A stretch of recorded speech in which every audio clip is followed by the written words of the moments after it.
ಸೇನಾಧಿಕಾರಿಯ ಪತ್ನಿಯನ್ನ ಚಲಿಸುತ್ತಿರುವಂತಹ ರೈಲಿನಿಂದ ಟಿಟಿಇ ತಳ್ಳಿದ ಪರಿಣಾಮ ಮಹಿಳೆ ದಾರುಣ ಅಂತ್ಯ ಕಂಡಿರುವಂತಹ ಘಟನೆ ನಡೆದಿದೆ.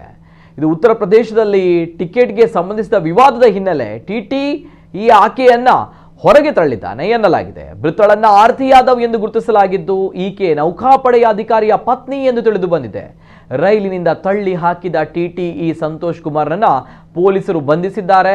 ಮೃತ ಆರತಿಯವರು ಚಿಕಿತ್ಸೆಗಾಗಿ ದೆಹಲಿಗೆ ಹೊರಟಿದ್ರು. ಆದರೆ ಅವರು ಕಾಯ್ದಿರಿಸಿದ ರೈಲಿಗೆ ಬದಲಾಗಿ ಜನಸಂದಣಿಯ ಗಡಿಬಿಡಿಯಲ್ಲಿ 0409 ಪಾಟ್ನಾ ಆನಂದ್ ವಿಹಾರ್ ಸ್ಪೆಷಲ್ ರೈಲು ಹತ್ತಿದ್ರು. ಟಿಕೆಟ್ ಪರಿಶೀಲನೆ ವೇಳೆ ಟಿಟಿಇ ಸಂತೋಷ್ ಕುಮಾರ್ ಮತ್ತು ಮಹಿಳೆ ನಡುವೆ ವಾಗ್ವಾದ ನಡೆದಿದೆ.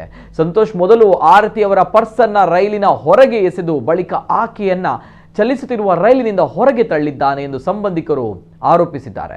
ಈ ಸಂಬಂಧ ಇಟಾವಾ ರೈಲ್ವೆ ಪೊಲೀಸರು ತನಿಖೆ ಮುಂದುವರೆಸಿದ್ದಾರೆ.